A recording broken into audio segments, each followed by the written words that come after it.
하나님께서 지으신 모든 것이 선함에 감사함으로 받으면 버릴 것이 없나니 하나님의 말씀과 기도로 거룩하여 짐이라. 아멘.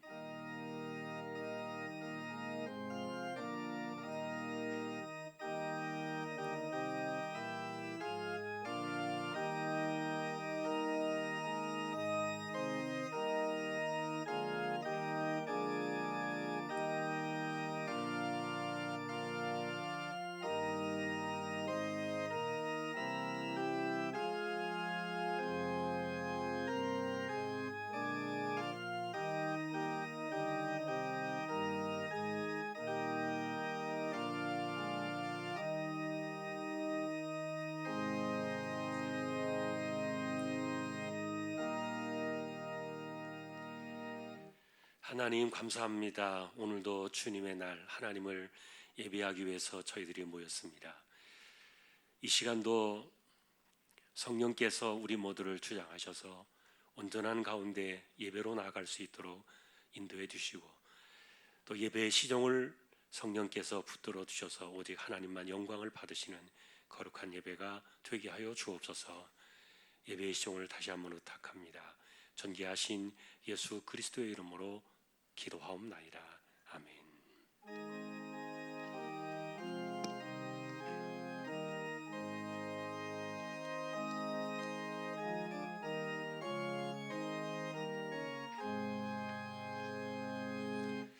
만복의 근원 하나님, 온 백성 찬송 저 천사여 찬송하세. 찬송 성부 성자 성령. 아멘.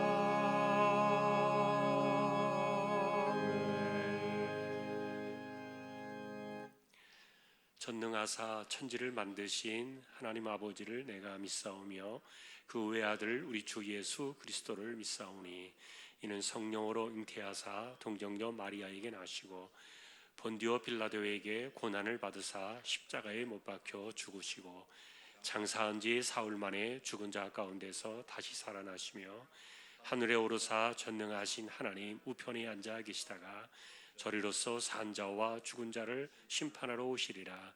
성령을 믿사오며 거룩한 공예와 성도가 서로 교통하는 것과 죄를 사하여 주시는 것과 몸이 다시 사는 것과 영원히 사는 것을 믿사옵나이다. 아멘.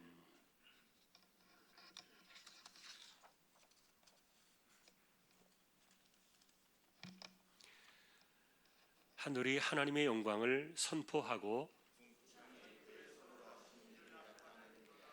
날은 날에게 말하고 밤은 밤에게 지식을 전하니 언어도 없고 말씀도 없으며 들리는 소리도 없으나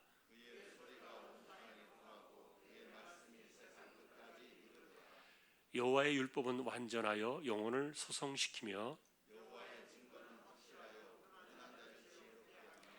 여호와의 교훈은 정직하여 마음을 기쁘게 하고 여호와를 경외하는 도는 정결하여 영혼까지 이르고 금 곧 많은 순금보다 더 사모할 것이며 꿀과 송이꿀보다 더 달도다. 아멘.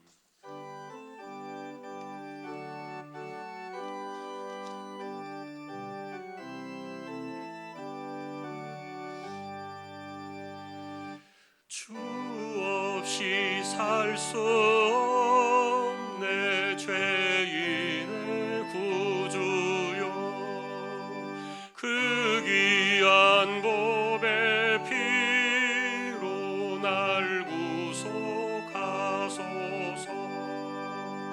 구주의 사랑으로 흘리신 보혈이 내 소망 나의 위로 내 영광 됩니다. 주 없이 살 수 없네 나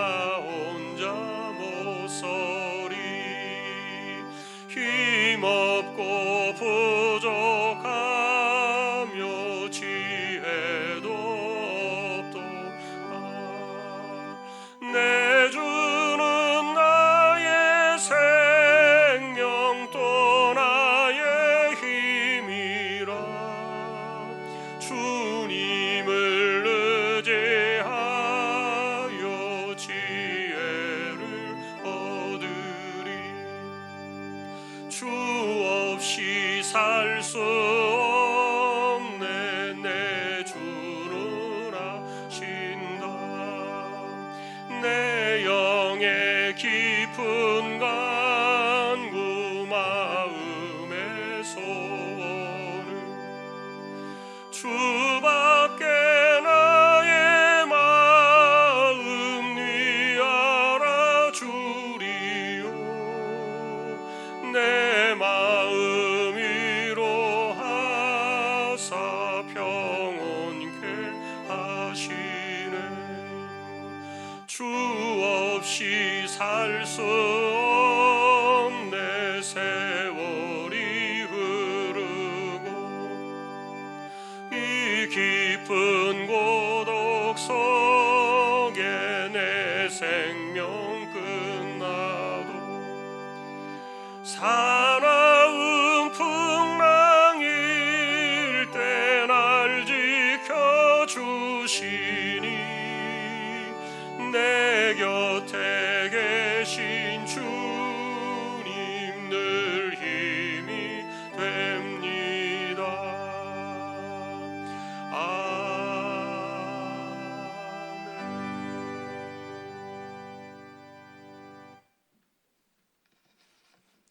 천지 만물을 창조하시고 늘 언제나 우리와 함께 하시는 하나님 아버지, 이 시간 하나님을 예배할 수 있도록 우리를 불러주심을 감사드립니다.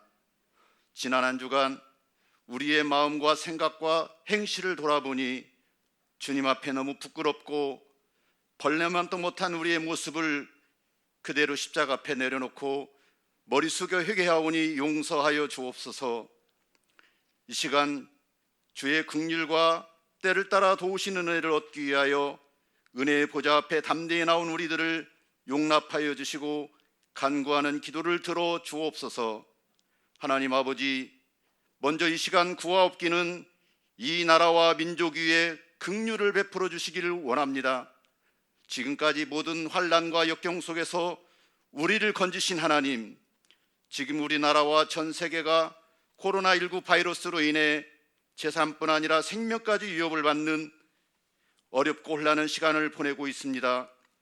하나님, 저희 모두를 안전하게 지켜주시고 잘 극복하고 이겨낼 수 있도록 지혜와 능력과 강하고 담대한 믿음 또한 더하여 주옵소서.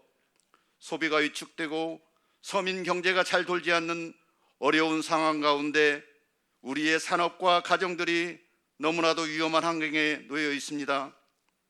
우리를 불쌍히 여기사 어느 곳 하나 정체되고 막히는 것 없이 정상으로 하루속히 돌아갈 수 있도록 회복시켜 주옵소서.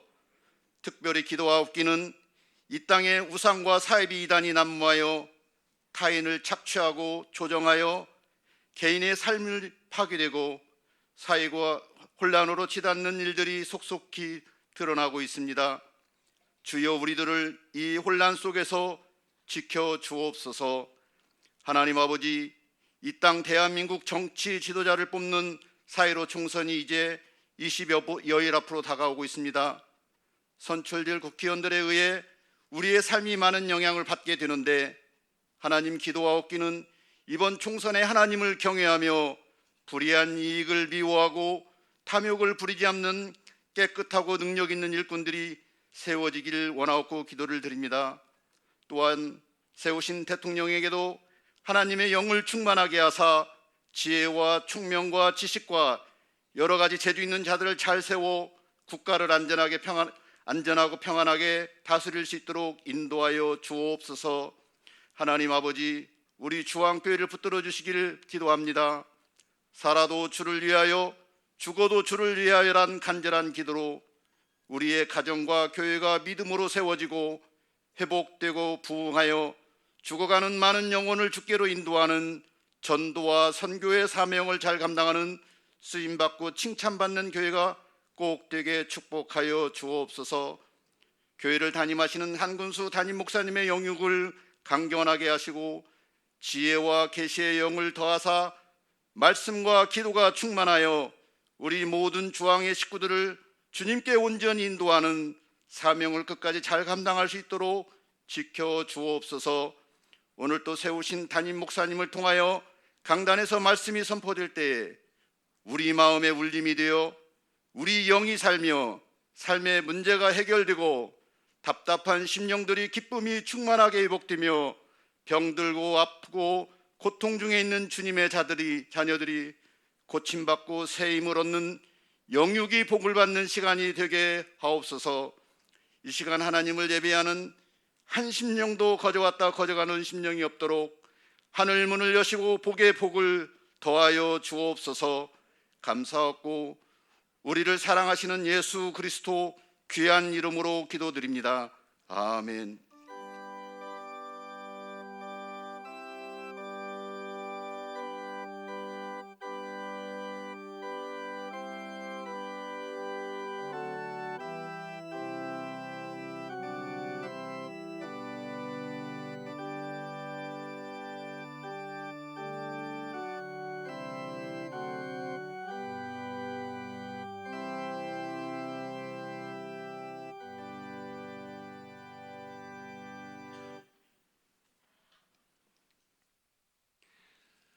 이제 오늘 주실 하나님 말씀 함께 봉독하는 시간입니다. 오늘은 요한계시록이 되겠습니다.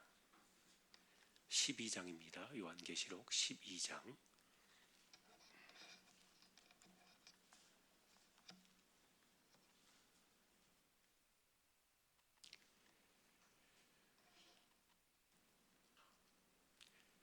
오늘은 1절에서 12절까지 교독을 하겠습니다. 제가 1절을 먼저 보겠습니다. 하늘에 큰 이적이 보이니 해를 옷 입은 한 여자가 있는데 그 발 아래에는 달이 있고 그 머리에는 12별의 관을 썼더라.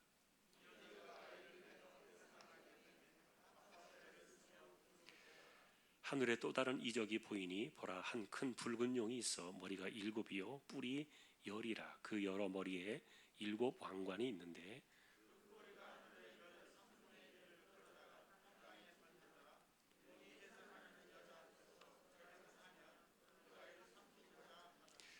여자가 아들을 낳으니 이는 장차 철장으로 만국을 다스릴 남자라. 그 아이를 하나님 앞과 그 보좌 앞으로 올려가더라.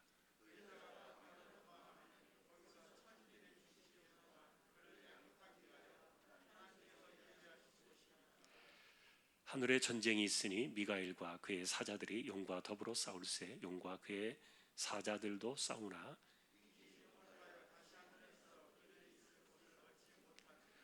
큰 용이 내쫓기니 옛뱀 곧 마귀라고도 하고 사탄이라고도 하며 온 천하를 꿰는 자라. 그가 땅으로 내쫓기니 그의 사자들도 그와 함께 내쫓기니라.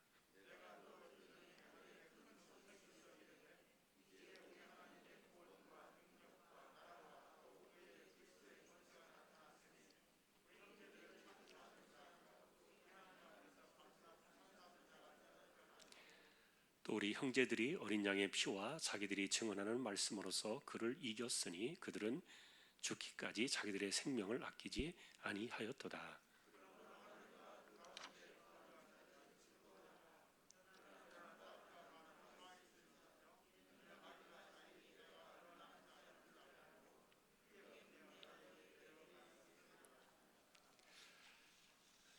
교회 소식 말씀을 드립니다. 주보 12쪽 같이 보아주시면 되겠습니다. 이번 주 성경 읽기는 사사기 15장에서 사무엘상 9장까지가 되겠습니다. 그리고 성경연구원하고 4월 중에 있게 될 첫 주에 세례식 그리고 둘째 주에 성찬식 이렇게 예정되어 있는데 세례식과 성찬식은 한 달 연기를 하겠습니다. 그래서 5월 달에 진행을 하겠고요. 세례식 준비하던 분들 또 계속 잘 준비했다가 다음 달에 5월 달에 진행해 주시면 좋겠습니다. 성경연구원도 마찬가지로 우리가 다시 정상으로 예배가 회복될 때 그때 진행을 하겠습니다. 그리고 어제 공지가 이미 나갔습니다만 오늘과 다음 주까지 2주 동안 3월 말이 되겠죠. 4월 5일까지 됩니다. 4월 첫 주가 4월 5일인가요? 4월 첫 주가 4월 5일인데 그 4월 4일까지 교회 모든 그 모임과 예배는 다른 예배들은 잠정적으로 중지를 하고 그리고 또 4월 첫 주의 이후에 이제 우리가 정상적으로 이제 예배가 다시 복원이 되도록 그렇게 여러분 기도해 주시고 또 준비해 주시면 좋겠습니다. 마찬가지로 2부 예배는 영상으로 올라가게 되는데 2부가 끝나고 나서 가다 보니까 좀 늦게 영상에 올라갑니다. 이제 다른 분들에게 구역에서 이야기해 주실 때 그렇게 말씀해 주시고 확인해 주시면 좋겠고요. 수요일 예배는 일부의 예배가 드려진 것이 영상으로 동일하게 이번 주와 다음 주에도 동일하게 이렇게 올려지게 되겠습니다. 그리고 여러분들도 이제 기도를 하고 우리가 이제 어떻게 해야 되나 이제 여러분들도 염려가 있는 줄로 압니다만 사실은 처음부터 우리가 그런 생각을 가지고 있었는데 우리가 두려워해야 될 것은 이제 이 코로나가 아니라 사실 하나님을 더 두려워하는 것이 우리가 원칙적으로 맞죠, 우선적으로. 그러나 이제 그리스도인들이 예를 들어서 위생 수치도 안 지키면서 나는 하나님이 지켜주실 거야 이렇게 방종을 하는 그런 것은 옳지 않잖아요. 우리가 다 알고 있습니다. 위생 수칙 다 잘 지키고 그런 것은 우리가 상식이기 때문에 그냥 하는 것이지. 그러나 이 코로나19 때문에 두려워가지고 이게 걱정이 돼서 이런 일들이 일어나니까 오늘 그래서 제가 광고 시간이기 때문에 좀 말씀을 드립니다만 어제 총회에서도 이 긴급 이 공문이 왔어요. 전국 교회 하달이 되었는데 지금 뭐 교회 여러분들이 지금도 예배 드릴 때 문자가 오는 거 보실 겁니다. 예배당 가지 마라, 예배를 가지 마라 이렇게 이야기가 나오고 그리고 지금 일반 회사에서도 그 회사 그 기업주들이 직원들에게 예배당 가지 마라고 협박을 하는 그런 일들이 지금 우리 주변에 있습니다. 여러분들의 일입니다. 그래서 이제 또 공무원들을 보내가지고 교회들 예배하는 교회들을 감시하겠다 이렇게 이제 돼가지고 총회에서 공문이 오기를 이런 일들이 있을 수 없는 일들이 일어나기 때문에 공무원들 절대 입장시키지 마라. 그러나 만일에 입장을 하려고 한다면은 서약서를 바꿔서 입장을 시켜라. 이제 이렇게 공문이 왔어요. 그래서 이제 지금 여러분들이 이제 다 비슷한 생각들을 가지고 있을 거로 생각이 됩니다만 예를 들면 여러분 이 총회에서도 공문이 온 걸 보니까 염려하는 게 뭐냐면은 일반 다중 시설들이 있어요. 지금 우리가 알고 있는 나이트 클럽, 뭐 클럽 같은 경우, 그다음에 영화관, 공연장, 그다음에 또 기타 여러 가지 많은 사람들이 모여 다니는 그런 곳들 이런 것들에 대해서는 못 합니다. 왜 그러냐 하면은 돈이 걸려 있으니까. 그러나 교회는 지금 자꾸 건드리고 있는 이유는 이건 돈하고 직접 지금 눈에 보이지 않으니까 관련이 없다고 생각되어지니까 그러는데 여러분 돈이 지금요 하나님보다 위에 있습니다. 일반 사람들의 생각이 그렇습니다. 돈 건드리면 사람들에게 폭발한다는 걸 알고 있기 때문에 돈 건드리는 문제에 대해서는 정부가 말을 못합니다. 그러나 지금 이 신앙의 문제를 이렇게 건드리면서 자꾸만 이런 것들이 왜곡되어지는 일들이 있는데 자, 여러분 우리는 정확하게 위생수칙 잘 지키면서 우리가 이런 것들은 상식이지 누가 뭐 하라고 해서 하는 거 아니잖아요.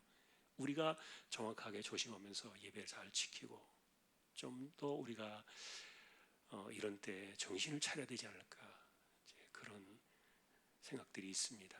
시흥시에서도 이제 연합해서 모여서 그런 일들을 의논하고 그럽니다만 총회에서 지금 우리 교단에서도 이런 부분에 대해서 많은 염려가 있는 것 같아요. 그래서 총회장님을 비롯해서 임원들이 긴급하게 모여가지고 이런 공문들까지 하달할 정도로 상당히 지금 코로나 문제가 아니라 지금 이게 지금 여기서부터 파생되어진 이런 것들이 더 문제가 되고 있고 그리고 이게 우리나라만의 문제가 아니라 이게 전 세계적으로 파생되다 보니까 이게 어디로 이것이 발전될 것인가 이제 그런 좀 고민도 있고 우리 영적인 분별력이 필요한 시대를 우리가 살고 있습니다. 여러분 기도해 주시고요. 분명한 때 우리가 더욱더 믿음을 지키고 또 하나님을 두려워하고 하나님께 영광을 돌리는 이것이 우리의 우선순위에서 뒤바뀔 수 없는 그런 부분들을 가지고 그리스도인다운 그런 영적인 자존심을 지켜나갈 수 있도록 다시 한번 부탁을 드립니다. 그리고 어제까지 낙헌예물 적립된 것은 5,363만 2,850원 2.98% 어제 주보 인쇄하는 시간까지 나온 결과입니다. 그리고 오늘 아래 또 광고는 가나기공 메가 정태수 장로님 사업장 또 소개되고 있습니다. 또 기도해 주시기 바랍니다. 다른 소식들은 여러분들이 주보를 자세히 보아주시면 되겠습니다. 이제 하나님 앞에 예물을 드리는 시간입니다. 정성껏 준비하신 예물을 하나님께 드리겠습니다.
찬양으로 영광을 돌렸습니다. 감사합니다. 하나님, 언제나 높임을 받으시고 또 영광을 받으시옵소서.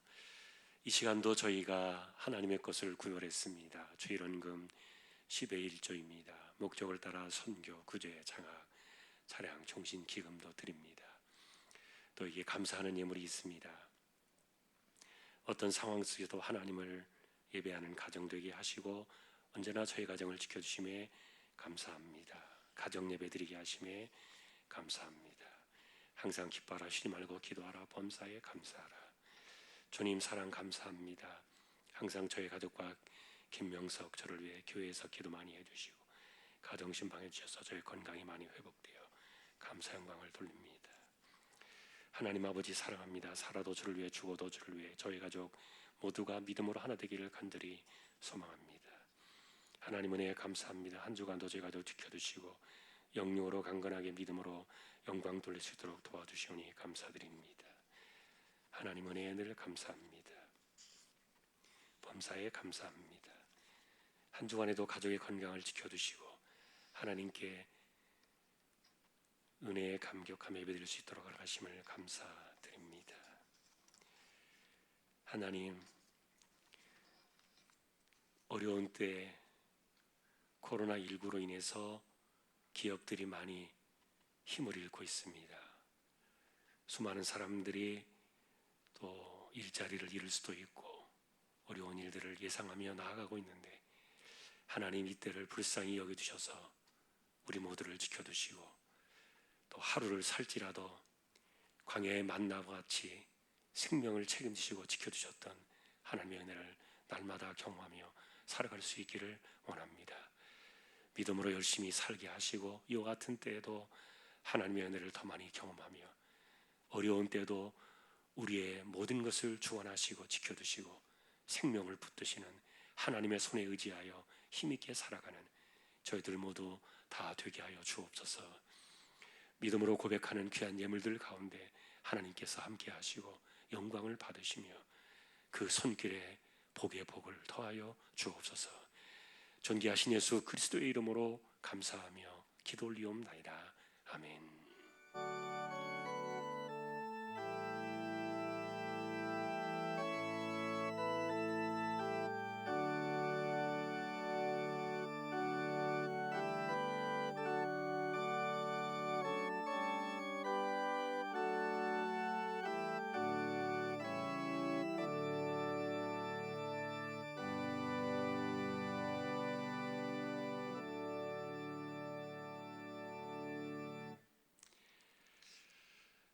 말씀 보기 전에 우리 잠깐 한 번 더 기도드리겠습니다.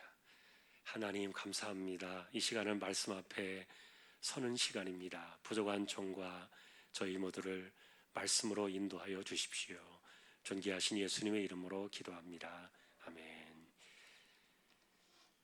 평안하셨습니까? 오늘도 말씀 앞에 서게 된 것 참 감사합니다.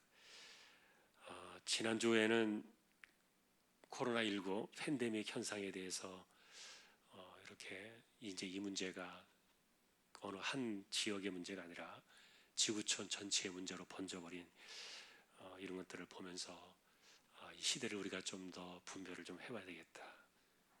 신앙적으로 좀 점검이 필요하겠다.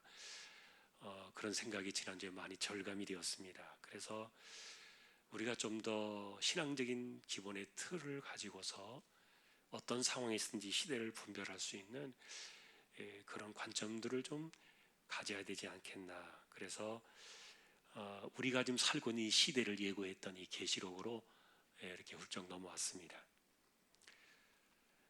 그래서 이제 우리가 보시게 된 12장이 이제 계시록 내에서 상당히 중요한 부분을 몇 장에 걸쳐서 차지하게 되는데 이런 부분들만 정리를 해도 우리가 많이 도움이 되겠다 그런 생각이 듭니다. 계시록에는 대표적인 재앙 사건들이 3개가 나옵니다. 7 인의 사건이 나오고 7 나팔의 사건이 나오고 7 대접의 사건들이 나옵니다. 인을 떼고 나팔을 불고 대접을 쏟아 부을 때 심판들이 일어나는 것을 볼 수가 있는데, 자, 이런 재앙의 내용들은 제가 시간을 나면 따로 정리해서 한번 또 말씀을 드릴 생각입니다. 오늘은 아닙니다만. 자, 핵심은 이런 그 재앙의 사건들이 심판의 성격으로 나타나게 되는데, 그런데 이게 하나님 나라의 최종적인 모습은 아니라는 겁니다. 도리어 이런 일들이 있으면 최종 심판이 곧 따라오겠구나, 이런 그 예고편의 성격이고, 그리고 종말의 때 일어나게 될 마지막 사건들에 앞서 일어나는 전조입니다. 자, 우리는 이런 재앙들이 어린 양의 손에 쥐어진 두루마리가 개봉이 되면서 일어나고 있는 것들을 보게 되는데, 궁극적으로 어린 양의 손에 쥐어졌던 그 두루마리는 인류에 대한 심판의 내용들이 기록되어 있었고, 또 하나는 하나님의 언약 백성들, 그리고 구원의 약속이 완성을 향해서 가고 있다는 언약의 징표, 이 두 가지 성격이 두루마리 안에 담겨 있는 내용이었어요. 자, 여러분, 이렇게 두루마리에 인을 떼기 시작하면서 인의 재앙이 나타나고 나팔의 재앙이 나타나고, 그리고 또 이제 마지막 대접의 재앙이 이렇게 뒤를 이어서 나오게 되는데, 그런데 이 두 개의 재앙을 기록하고 마지막 대접의 재앙이 나오기 전에 12장에서부터 14장까지가 신약 시대의 이 교회 전체의 모습을 한 장에 보여주는 것처럼, 마치 파노라마 사진 한 장에 딱 찍어가지고 펼쳐지는 것처럼 성경을 중간에 이렇게 기록해 놓은 것이 12장에서부터 14장이에요. 다시 말하면 이것은 신약교회의 현재 일들과 그리고 미래 일들에 대한 모습들이 한 번에 쫙 펼쳐지는 그런 그림이, 이 파노라마 같은 그림이 바로 이 성경인데, 그러나 이제 조금 전에 말씀드린 것처럼 인과 나팔, 그리고 이 대접의 재앙들이 최후의 심판은 아니라 그랬는데, 그러다 보니까 이 심판을 받아가지고 마땅한 이 세상의 모습 속에서 살아가는 그리스도인들, 이 그리스도인들의 현 주소가 어디에 있고, 그리고 그리스도인들이 어떤 모습으로 서야 하는가에 대해서 이 파노라마처럼 이렇게 찍어서 넣어준 성경이 12장부터라는 거죠. 그래서 이 시대의 특징들을 보면은 이 재앙과 함께 맞물려 나타나는 이런 때에 교회로 바라보면은 참과 거짓, 그리고 알곡과 가라지들이 갈라지는 그런 시간들이 이 재앙의 때와 맞물려서 나타나고 있는 것들을 보게 됩니다. 자, 결국 여러분, 이렇게 7개의 재앙이죠. 인의 7개의 재앙, 나팔의 7개의 재앙, 대접의 7개의 재앙, 이런 것들이, 이것은 결국 마지막 심판의 주로 오시게 될 예수 그리스도의 나타나심으로 모든 것들이 끝이 나게 되겠지만, 자, 그러나 그 전에 이 재앙 속에 살아가는 이 세상과 교회가 존재하고 있기 때문에 갈등 사건들이 일어나는데, 이것이 불가피한 갈등이다. 과거와 마찬가지로 지금도 여전히 자신을 세상의 주라고 생각하고, 그리고 세상의 유일한 구원자라고 자처하는 권력과 권세 앞에서 고군분투하면서 믿음을 지켜내야만 하는 그리스도인과의 싸움이 마지막 때가 갈수록 점점 더 증폭될 것이다. 권세들과 교회의 다툼이 벌어지게 되는 것, 이것은 이제 제가 다음 주나 그 다음 주쯤 되면 나올 거예요. 자, 이런 때 원수들은 온갖 수단을 동원해 가지고 하나님의 구원 계획을 좌절시키려고 길을 쓸 겁니다. 이것이 우리가 만나게 되는 이제 12장에서 14장의 사건인데, 우리 역시 이 시간 안에 살고 있고요. 그리고 요한계시록의 심장부이기도 하고, 이것은 그리스도의 탄생부터 성육신의 그 초림부터 하나님 나라의 완성에 이르는 마지막 메시아의 시대가 오기까지의 그 전체의 시간을 압축해서 요약해 준 성경이 바로 이 부분이에요.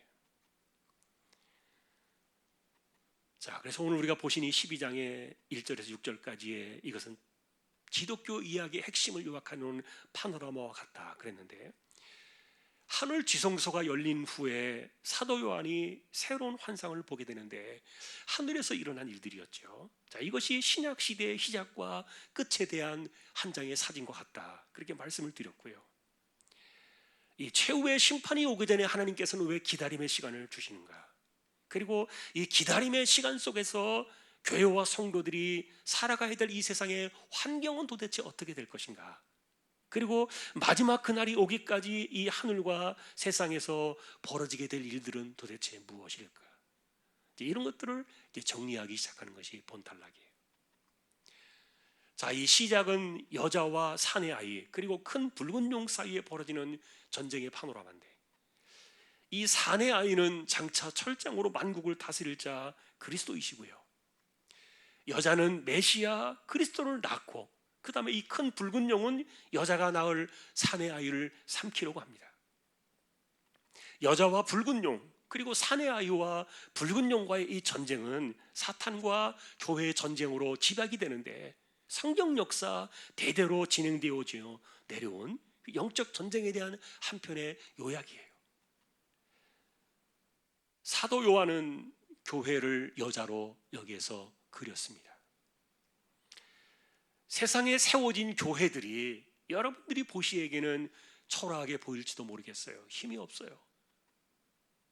총칼의 권력 앞에서는 그냥 땅 밑으로 숨어 들어갈 수밖에 없는 것이 교회의 초라한 모습이기도 한데, 그런데 궁극적으로 요한 사도가 바라보았던 이 교회의 본질은 여자의 찬란한 영광 속에서 그것을 드러내고 있는데, 태양을 옷으로 입고 발 아래에 달이 있고 머리에는 왕처럼 12별로 만든 관을 썼더라. 여러분, 이 12은 하나님의 백성들의 총수를 가리키는 구약의 12지파와 신약의 12사도를 상징하는 숫자 아닙니까? 그래서 이 여자는 구약과 신약의 믿음 공동체요, 언약 백성들이요, 교회를 총칭하는 하나의 이미지로 등장을 하고 있어요. 17장에도 보면 요한 사도가 큰 바벨론으로 상징되어지는 땅의 음녀들 그리고 가증한 것들의 어미로 상징되어지는 음녀를 그려내고 있는데, 여자로 그려내고 있는데, 음행의 포도주에 취해가지고 사는 이 음녀가 자줏빛 붉은빛 옷을 입고 금과 보석과 진주로 꾸미고 손에 금으로 된 술잔을 들고 있는 그런 모습들을 보여주는데, 그러나 여러분, 믿음의 공동체로 대비되어지는 이 여자의 영광, 이 교회의 영광은 그것과는 좀 많이 다르죠. 사도 요한이 바라보았던 궁극적인 교회의 영광은 해를 옷으로 입었더라, 그리고 달을 발 아래 두었다, 그리고 12벌의 관을 머리에 썼더라. 이것이 여러분 장차 약속된 교회의 영광에 대한 암시가 되고 있어요. 결국 이것은 우리의 영광이 해보다 달보다 그리고 수많은 별들과도 비교조차 할 수 없는 그 영광의 자리에 이르게 될 것이다. 이건 우리에게 남겨진 약속의 숙제입니다. 이렇게 교회로 상징되는 여자에게서 사내 아이가 태어났지요. 창세기 3장 15절에서 사탄으로 일컫는 뱀과 맞서는 여자의 후손이 타락한 세상을 구원하고 뱀의 머리를 상하게 할 존재로 예고된 것 우리는 알고 있어요. 그러니 여기서 이 여자는 마리아 한 개인에 대한 지칭이 아니에요. 여자를 통해서 그리스도가 오실 것에 대한 예표로서 계시록에서도 요한 역시 이 여자를 철장으로 만국을 다스릴 남자 그리스도를 낳는 그것으로 상징을 하고 있기 때문에, 그래서 이 여자는 교회다, 그리고 신구약의 모든 하나님 백성들에 대한 총칭이다, 이렇게 이제 해석이 됩니다. 자, 그리고 이제 이 여자와 맞서는 붉은 용이 나오죠. 몸집이 크고 붉은색을 띠었어요. 여러분, 이 용은 구약에서 하나님과 이스라엘의 원수를 가리키는 상징으로 나타나 있고요, 이 붉은색을 띤 이 용은 성도들의 피와 예수 그리스도의 피에 집착한 용의 상태를 말해주는데, 마치 자신이 보혈의 피로 세상을 구원한 메시아처럼 붉은색으로 포장을 했다. 제가 왜 이렇게 말씀을 드리는가 하면은 12장부터 나오는 이제 이 내용들은 여러분들이 나중에 보시게 되겠지만, 우리가 보통 말하는 누구를 흉내내는 것을 패러디라고 말합니다. 패러디. 마귀가 성삼위 하나님을 그대로 패러디합니다. 그래서 이 붉은색의 그 용은 마치 보혈의 피가 세상을 구원하는 그 메시아라는 것을 이미 알고 있는데 자기가 그런 존재라는 것을 상징적으로 과장해서 이렇게 패러디하는 거예요.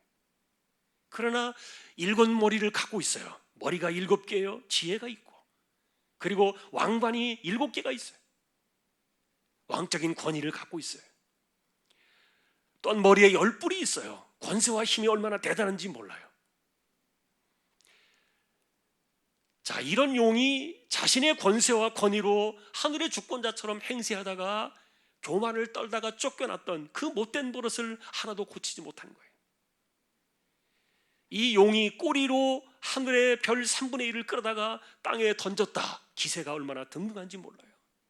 그런데 여러분이 하늘의 별은 뭐냐? 악한 천사들이고 귀신들에 대한 별칭을 말하는데, 이 용이 귀신들을 세상에 풀어놓았다는 거예요. 이렇게 귀신들을 세상에 풀어놓은 목적이 뭔가? 사내 아이를 죽이는 것이죠. 복음을 말살하는 것이죠. 하나님의 구원 계획을 망가뜨리려는 것이죠. 자, 그리고 9절에 보니까 이 용의 정체가 자세히 나오죠. 용의 정체는 뭐냐? 옛 뱀이다. 그리고 사탄이다. 온 천하를 꿰는 자다. 땅으로 내쫓긴 교만한 악귀였다. 여러분, 우리는 이 사내 아이를 죽이려는 용, 옛뱀이며 사탄으로 불리는 이 악귀가 창세기 3장 15절에 예고되어진 여자의 후손과 맞서는 존재라는 사실을 알 수가 있어요. 창세기에서는 여자의 후손에게 뱀의 머리가 상하게 될 것이고, 여자의 후손은 뱀에게 발꿈치를 상하게 될 거다. 이게 하늘에서 진행된 사건인데, 아직까지는 이 큰 권세를 가지고 있었던 이 용이 사내 아이를 삼키려고 할 때, 이 아이는 용과 귀신들에게 해를 당하지 않냐고 하나님의 보좌 앞으로 올라가게 됩니다. 사내 아이를 삼키려는 계획을 이루지 못한 것이죠. 아이가 하늘의 보호를 받으면서 사탄의 공격에서 안전하게 하늘로 올라간 이 사건을 상징적으로 이렇게 요한 사도는 이것을 파노라마처럼 사진으로 찍듯이 이렇게 그려놓았는데, 이것은 실제로 십자가의 골고다에서 이루어진 사건을 이야기하고 있고, 그리고 하늘로 옮겨진 이후의 싸움이 메시아의 승리로 돌아간 부활 승천에서 볼 수 있는데, 이런 것들을 요한은 이렇게 하나의 그림처럼 이런 것들을 보여주고 있는 거예요. 결국 이 사내 아이로 총칭되어지는 이 그리스도는 철장으로 훗날 만국을 다스리게 될 것인데, 이분이 십자가에 죽으셨지만 부활로 승천하신 하나님의 아들 메시아라는 사실이 드러났고, 그래서 여러분, 메시아가 땅에 계실 때 사탄과의 영적인 전쟁에서 십자가로 승리하신 이 사건은 창세기 3장 15절에 대한 완성이 된 거 우리는 알고 있어요.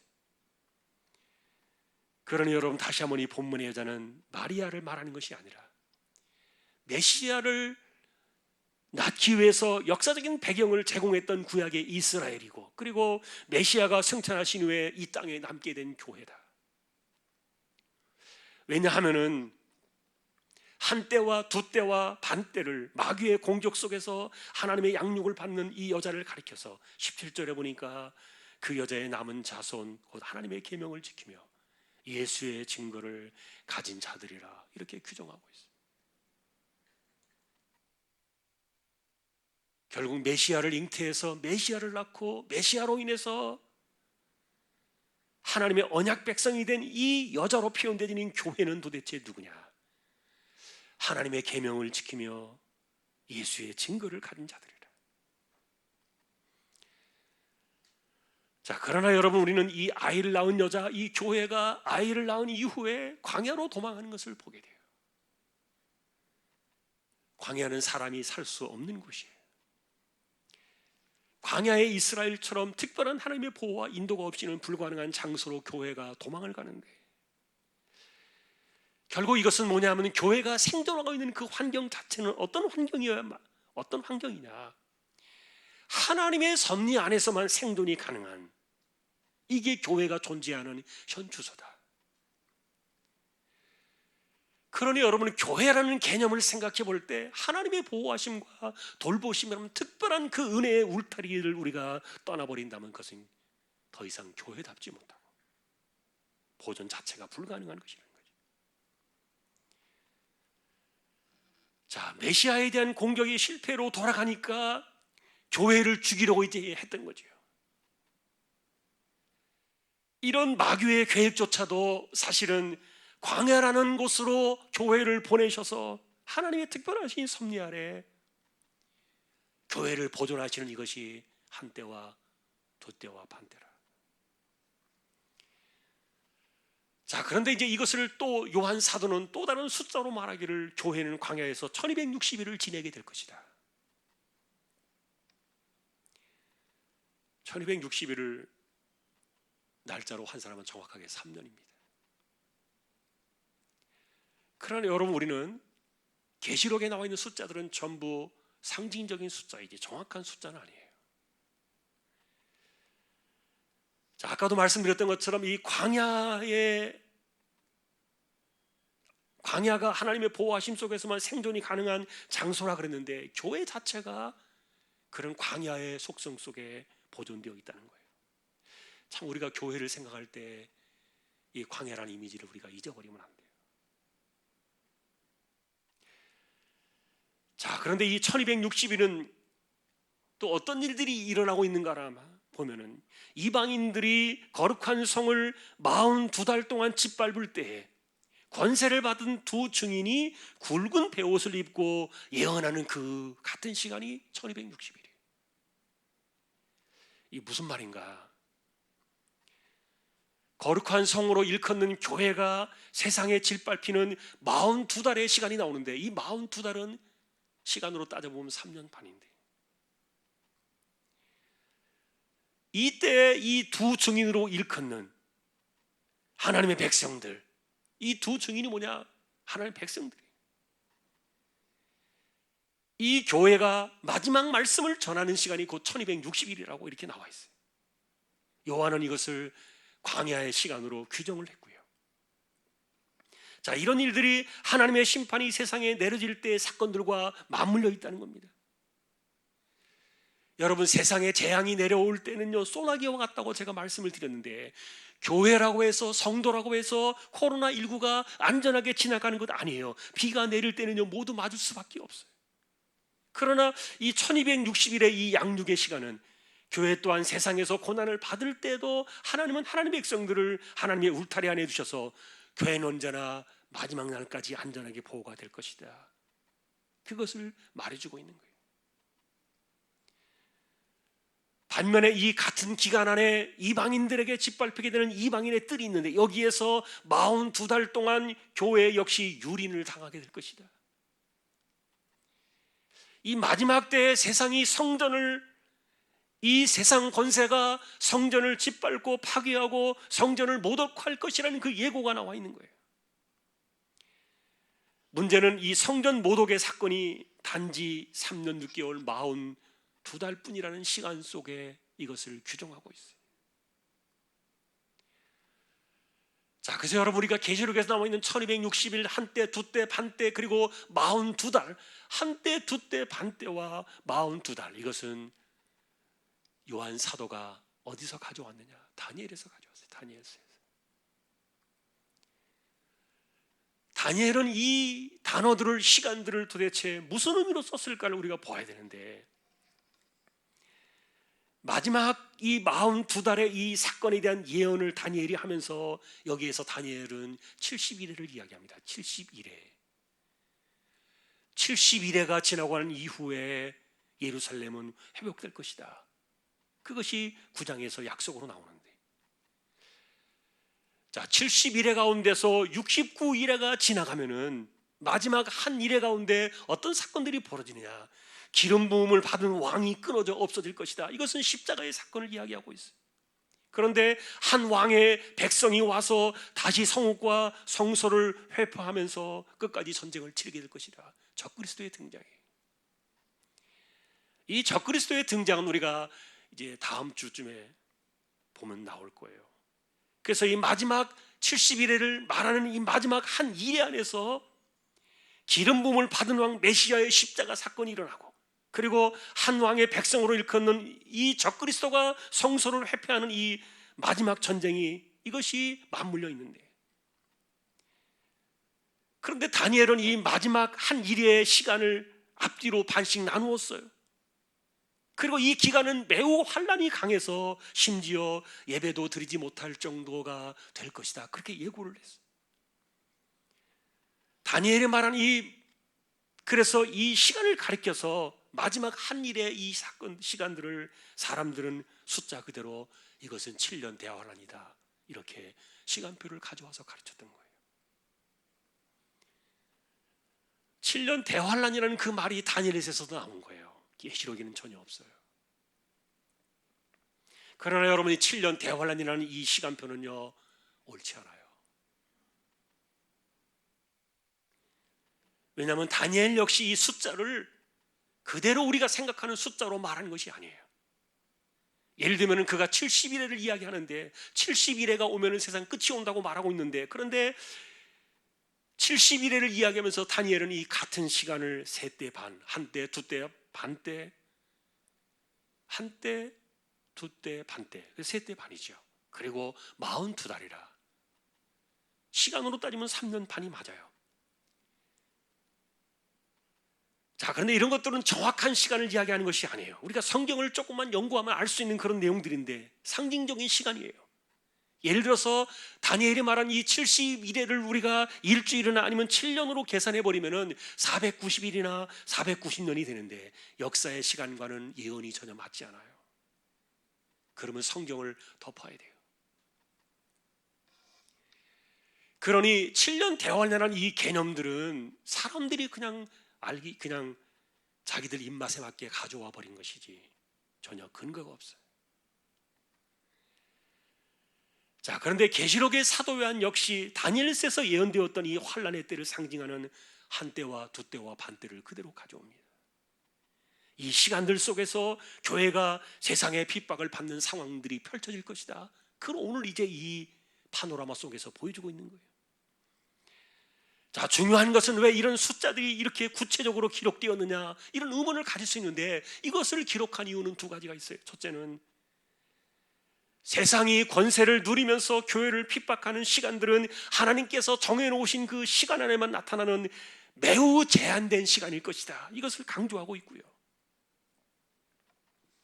또 하나는 교회 역시 핍박의 시간들 아래 놓여 있게 되겠지만 하나님의 보호하심 아래서 그 시간은 반드시 속히 지나갈 것이다.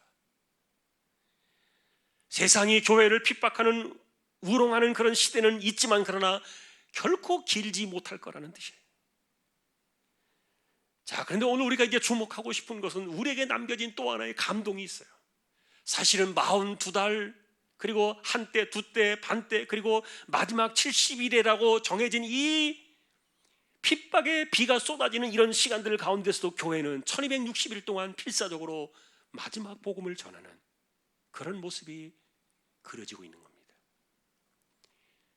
이 교회가 마지막까지 이 두 증인의 사명을 감당하고 있는 거예요. 사도 요한은 이때의 교회 모습을 가리켜서요, 11장 3절에 보니까 굵은 베옷을 입었더라, 그렇게 말하고 있어요. 마치 여러분 슬픈 자리에서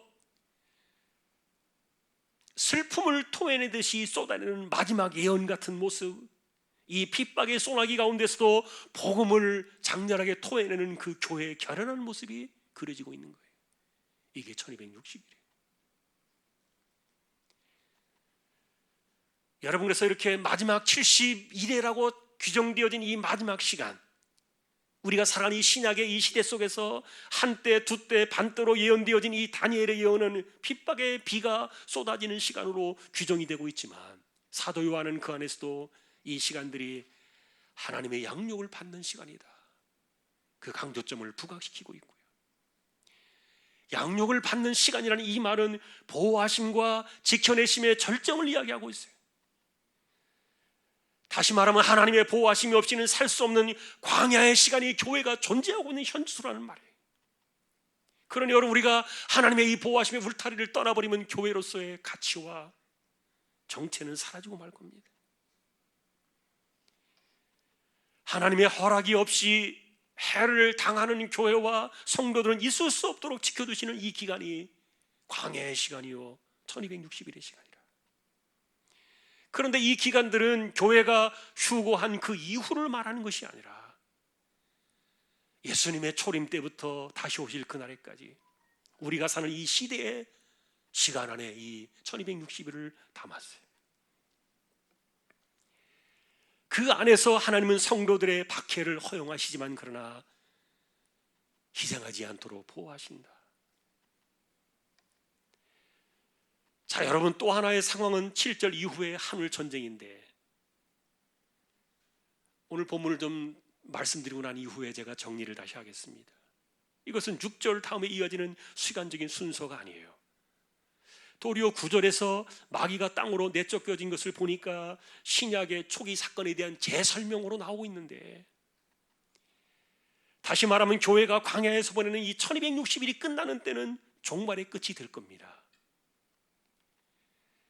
그래서 12절까지 전개되어진 이 하늘 전쟁은 용이 여자가 낳은 사내 아이를 삼키려고 했다가 일이 성취되지 못한 이후에 여자인 교회를 박해하는 우리 시대의 시간이다, 이렇게 볼 수가 있어요. 다시 말하면 메시아가 마귀의 계획을 무너뜨리고 하나님과 보좌 앞으로 올라가는 상황에 대한 구체적인 설명들이 이제 7절 이후의 상황인데, 여러분, 하늘 전쟁의 결말이 이렇습니다. 미가엘과 사자들이 등장을 합니다. 또 용과 그의 사자들이 등장을 합니다. 이런 것들은 이제 계시록 뒤로 나가면서 좀 더 구체적으로 나옵니다만, 어쨌든 이들의 전쟁이 다니엘서 10장에 나와 있는 예언과 일치하고 있고요. 미가엘은 우리를 지켜주는 천사장이 맞습니다. 그리고 마지막 날의 환란에서도 하나님 나라의 백성들을 구원할 보호자가 미가엘로 표현되어 있습니다. 이 하늘의 전쟁은 치열한 싸움으로 지속이 되는데, 그런데 용은 마침내 이 전쟁에서 패배해서 땅으로 쫓겨난 겁니다. 전쟁에서 패배한 이후에 비로소 용의 정체가 드러나는 거예요. 이 용이 누구였느냐? 옛 뱀이었다, 마귀였다, 사탄이었다, 온 천하를 꿰는 자였다. 10절에서는 이 마귀의 정체를 가리켜 말하길 하나님 앞에서 그가 우리 형제들을 참소하던 자라, 이렇게 고발을 하고 있어요. 이렇게 사탄이 하늘에서 내쫓김을 당한 이후에 하늘에서 큰 음성이 있었습니다. 하나님의 구원과 능력과 나라와 그리스도의 권세가 나타났다. 이 땅에 존재하는 성도들 들으라는 음성이었습니다. 우리를 들으라고 말하는 거예요. 성도들 또한, 교회 또한 어린 양의 피와 말씀으로 사단을 이기고 승리했다는 결과론적인 선포예요. 그러니 여러분, 하늘 전쟁은 창조 때의 일이 아니라 재림 때의 일도 아니라, 이것은 재림과 동시에 사단은 영원한 불못으로 들어가게 될 건데, 문제는 이 땅으로 쫓겨난 이 마귀와 이 수많은 귀신들이 자기의 때가 얼마 남지 않은 것을 알고 크게 분내어서 이 세상 안으로 들어왔다는 사실이에요. 12절에.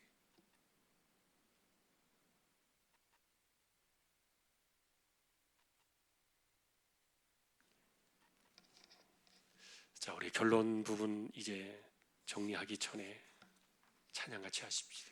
하나님 우리의 피난처가 되시며.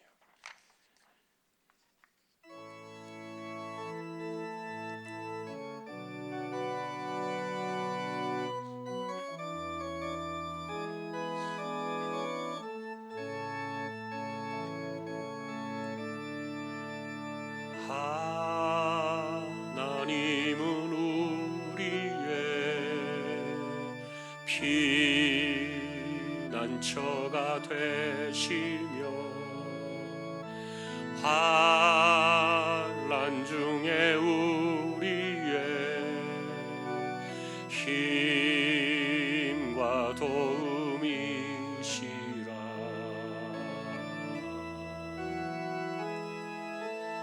너희는 가만히 있어 주가 하나님 되말지어다. 열방과 세계 가운데 주가 높임을 받으리라. 사랑합니다 내 아버지. 찬양합니다 내 온 맘 다하여. 선포합니다 예수 그리스도. 주님 오심을 기다리며.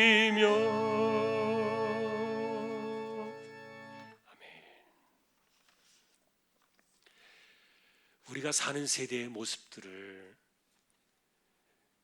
압축해서 보여주고 있는 요한 사도의 이 파노라마 같이 사진으로 찍혀진 것처럼 보여지는 모습들을 우리가 보고 있는 거예요. 하늘의 전쟁은 사실 미가엘과 천사들의 승리로 이미 끝이 났는데, 그런데 이 하늘 전쟁의 승리의 그 결과를 미가엘에게 돌리지 않고 있어요. 그리고 이 승리의 원인을 어디로 이야기하고 있는가 하면 어린 양의 피로 인해서, 그리고 성도들이 증언하는 복음으로 인해서 이 승리의 원인이 되었다. 교회는 반드시 마귀와의 싸움에서 궁극적으로 승리할 수밖에 없다는 결론이 이미 나 있는 거고요. 비록 이 교회가 3때 반의 시간, 1때와 2때와 반때의 시간, 그리고 42달의 이 시간을 광야와 같은 곳에서 하나님의 보호하심 속에서 지내야 하는 것이 교회의 현실이지만, 그러나 핍박 가운데서도 마치 굵은 베옷을 입은 자와 같이 결연한 모습으로 마지막 복음을 전하는 1260일의 시간이, 그것도 그 시간 안에 감동적으로 담겨있다. 그러니 마지막 시대의 핍박 가운데서도 우리가 기억해야 될 진리들이 있죠. 교회를 향해서 주신 이 승리는 우리가 싸워서 이겨야 될 것이 아니라 이미 결판난 사건이다. 지금 우리가 어떻게 해야 될 그런 일들이 아니다. 왜냐하면 이미 하나님의 구원과 능력과 나라와 그리스도의 권세가 나타난 때가 바로 지금이기 때문에, 우리가 사는 세대이기 때문에 이것이 우리의 믿음을 지켜주는 자존심이고 영적인 프라이드인데, 싸워서 이기는 것이 아니라 이미 승리한 그 길을 우리는 가고 있다. 자, 그리고 성도들을 참소하던 사단이 쫓겨나가지고 힘을 잃어버렸는데, 그러나 이 땅에 먼지와 같이 온 땅에 퍼져서 스며들어 온 이 수많은 악한 영들이, 귀신들이 여전히 이 땅에 존재하고 있다. 그럼에도 불구하고 우리는 결국 하나님의 계명을 지키며 예수님의 증거를 지닌 자로 이 모든 것들을 이겨낼 것이다. 자, 오늘 말씀은 여기까지가 이제 우리가 보신 내용, 본문의 내용들인데, 우리가 사는 시대를 가리켜서 지금 요한 사도는 42달의 시간이라, 다니엘에서 이야기하고 있는 70일의 마지막 한 일의 시간이다. 그리고 이때는 1때, 2때, 반때의 시간이다. 그러나 이것은 핍박의 시대가 맞다. 그래서 이런 때 역시, 그런데 사도 요한은 거기에다가 세상 역시 어린 양의 손에 들려진 그 두루마리의 인이 떨어지면서 인의 재앙과 나팔의 재앙과 대접의 재앙이 동시에 쏟아지는 맞는 그런 시대로 이 시대를 그리고 있습니다. 말하고 있습니다. 인과 나팔과 대접의 재앙들이 남아있고요, 이 속에서 제한적이지만 이 세상과 권력은 교회의 심장을 건드리면서 신앙을 버리게 하려고 기를 쓰고 덤벼들 것이다. 사실 저는 여러분, 이번 코로나 사태를 바라보면서 이미 세상 권력의 칼춤은 시작이 되었다. 다음 주에 우리가 이제 보게 될 이 666으로 상징되어지는 이 매매가 금지되어지는 시대가 우리들 앞에서 다가올지도 모르겠다. 우리 시대 안에서 이런 것들이 일어날 수도 있을지도 모르겠다는 그런 생각들이 들어요. 이게 이 한 나라를 넘어서 이제 전 세계로 이것이 전 세계 문제가 되어버렸어요. 그리고 곳곳에서 이제 권력을 가지고 사람들을 통제하고 모든 것들을 제한하는 그런 시대가 왔는데 아무도 거기에 대해서 이의를 달지 못해. 이런 가운데 그동안에 상력으로 여겨졌던, 도무지 손댈 수 없는 그런 거룩한 곳으로 여겨졌던 이 교회마저도 이제 아무렇지 않게 짓밟히는 그런 시대가 도래하고 있음을 우리가 피부로 느끼고 있어요. 사도 요한이 이런 것들을 우리에게 제시한 이유는 무엇일까요? 두려워하라는 것일까요? 염려하라는 것일까요? 아닙니다. 확실하게 교회는 이미 결정되어진 이 승리의 표를 가지고 살아가고 있는데, 우리가 사는 세대는 광야라는 것과, 그리고 이 광야에서만 우리는 이 1260일에 주어진 이 마지막 시대 동안에 굵은 베옷을 입고 마치 멍석 위에 앉아서 슬피 울며 마지막 이 복음을 토해내는 그런 삶들처럼 두 증인의 심정으로 1260일의 이 시간을 보내는 마지막 복음의 시대가 이때다. 그러다 보니까 여러분, 갈수록 이 교회 안에서도 하늘에 속한 자와 땅에 속한 자들로 구별이 될 겁니다. 도대체 때는 언제인가 분별의 시간이 찾아오고 있습니다. 오늘 우리가 본문을 여기까지만 보려고 합니다. 시간이 지나면서 좀 더 우리가 구체적으로 밝혀볼 생각입니다. 깨어서 기도하라. 주님께서 말씀하셨던 것을 기억하면서 살아가는 저와 여러분들이 되시고, 여러분 재앙의 폭풍 가운데서도 우리가 두려워할 분은 하나님이시지 코로나가 아니다. 실제로 지금 전 세계 인구의 이번에 코로나로 인해서 10,000명 정도가 사망을 했다는 그 통계를 대략 봤어요. 그런데 작년 겨울에 12월 1월 달에만 미국에서 독감으로 죽은 사람이 14,000명이었어요. 전 세계적으로 10,000명이 죽었어요. 그런데 전 세계가 지금 통제를 받고 있어요. 우리가 두려워해야 될 대상은 코로나가 아니에요. 위생수칙 잘 지키면 돼요. 이건 상식이에요. 애들처럼 누가 시켜서 하는 것이 아니에요. 우리 우리의 일들을 해야 합니다. 우리의 자리를 지켜야 합니다. 우리가 가야 할 길을 가야 하고요. 교회가 존재하고 있는 그 장소가 광야다라는 것을 오늘 우리는 기억해야 되고, 그리고 이 광야에 존재하는 이 교회 위에 덮쳐진 이 시간은 분명히 핍박의 시대다. 그러나 이 시간은 반드시 간다. 길지 않다. 이미 하나님께서 정해진 시간 이외를 그 이상을 넘어가지 못하게 하신다. 그 가운데서 성도들이 마지막까지 지켜야 될 것은 예수 그리스도 어린 양의 피와 예수의 복음이다. 이것밖에 없어요. 이것이 우리에게 주어진 1260일을 우리에게 살아가는 복음의 시대. 그래서 오직 하나님만 두려워하며 하나님께만 영광을 돌리는 참된 복음의 수호자로 이 시대의 영적인 자존심을 지키며 살아가는 저와 여러분들이 되시고, 이 한 주간도 하나님의 은혜 가운데 무탈하게 승리할 수 있기를 존귀하신 우리 주님의 이름으로 간절히 축원합니다. 찬양을 드리겠습니다. 288장입니다.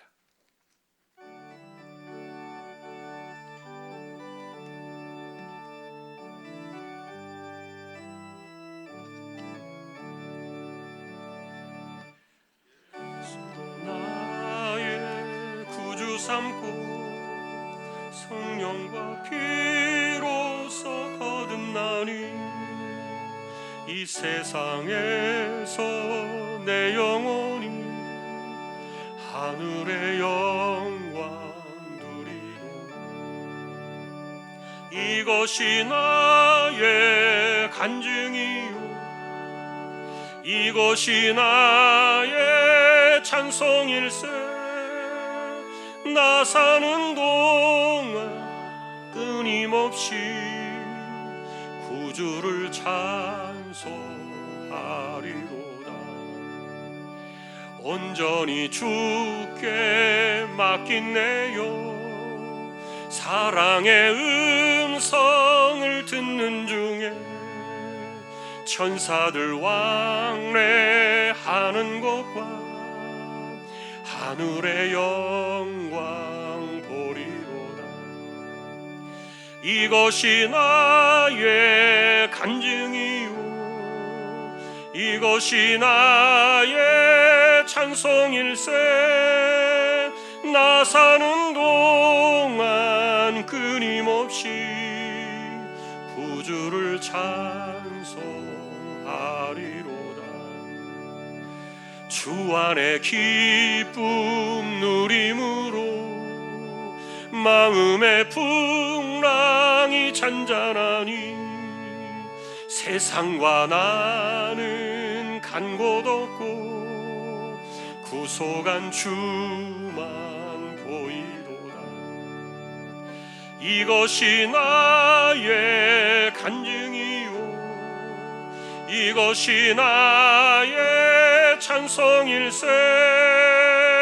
나 사는 동안 끊임없이 구주를 찬송하리로다.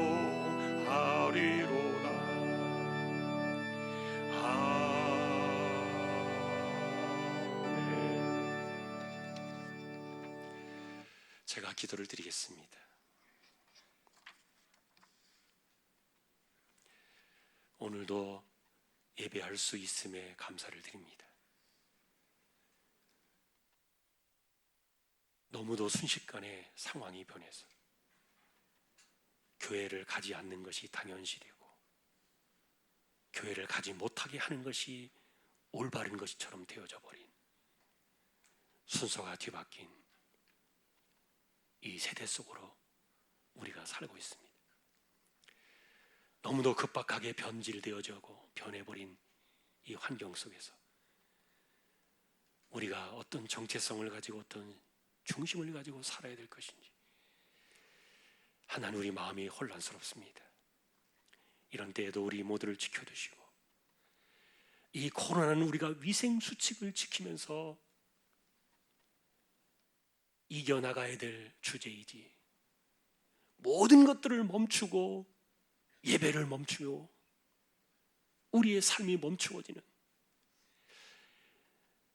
이런 일들까지 확산되어져서 번져버리고 이런 일들이 당연시되어지는 이런 상황까지 이렇게 오고 말았는데 하나님 긍휼히 여겨주시고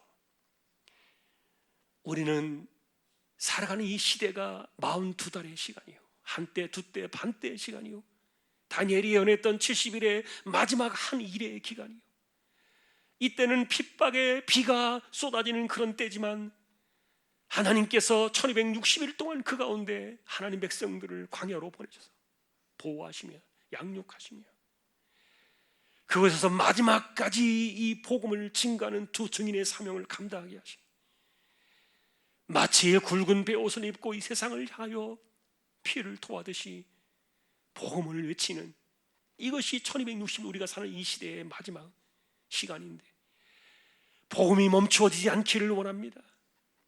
하나님 마지막까지 어린 양의 보혈의 피와 그리고 예수의 이 복음이 멈추어지지 않기를 원합니다.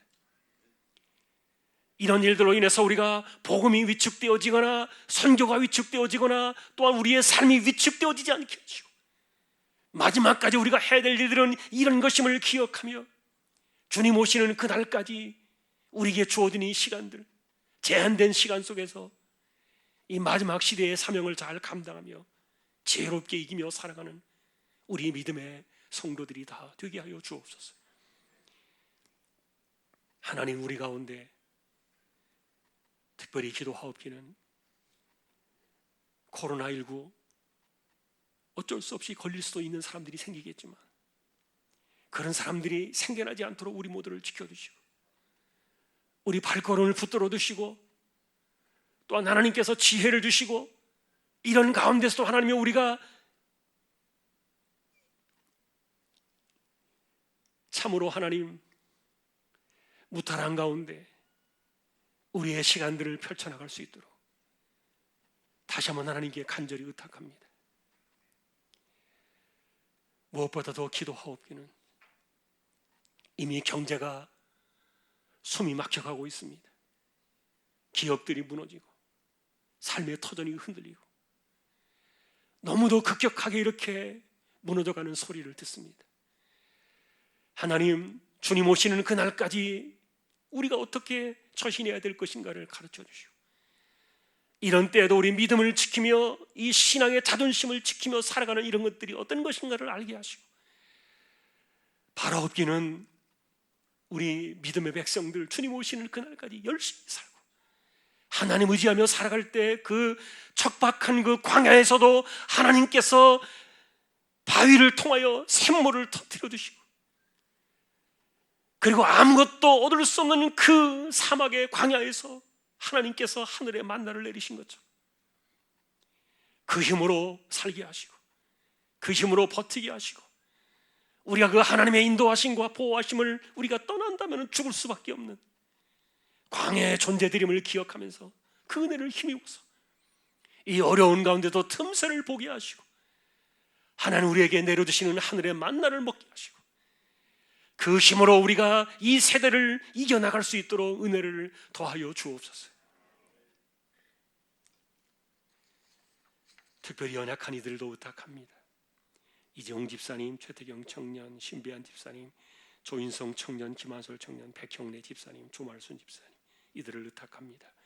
암으로 투병하는 분들이 있습니다. 계속해서 힘을 주시고, 연세가 많으신 분들 하나님께서 기력을 더하시며 영육간의 맑은 정신과 총기가 흐려지지 않게 하시고 건강도 하나님께서 붙들어 주시기를 소망합니다.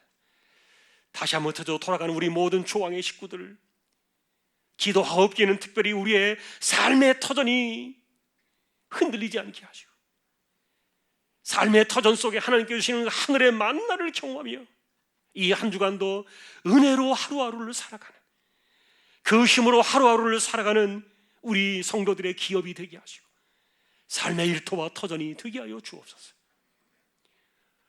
돌아가는 우리 심령들을 축복합니다. 하나님께서 은혜를 내려주시고 복을 내려주시고, 또 여러 가지 형편으로 함께 예배하지 못하는 우리 중앙의 식구들에게도 동일한 은혜를 내리워 주십시오. 다시 한번 우리의 삶을 우리 하나님께 의탁하오며, 이제는 우리 주님 예수 그리스도의 은혜와 하나님 아버지의 사랑과 성령님의 감화, 감동, 위로, 인도, 교통 충만하심이 재앙과 핍박의 비가 쏟아지는 시대 속에서 광야와 같은 하나님의 보호하심 아래 그래도 우리가 마지막 복음을 전하며 이 세대를 감당하도록 주신 시간이 1260일의 상징적인 시간이었음을 기억하며 어린 양의 보혈의 피와 예수 그리스도의 복음, 이것을 끝까지 붙잡고 신앙을 지키며 이 세대를 이기기를 원하는 우리 모든 심령들, 조항의 가족들 위해 이제로부터 영원까지 함께 있을지어다. 아멘.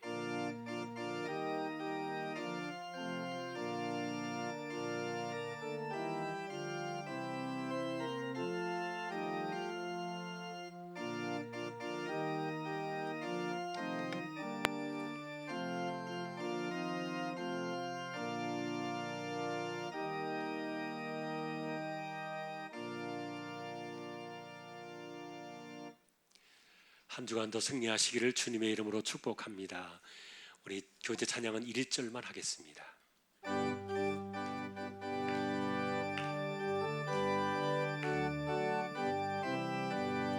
예수 안에서 우리와 목됐네.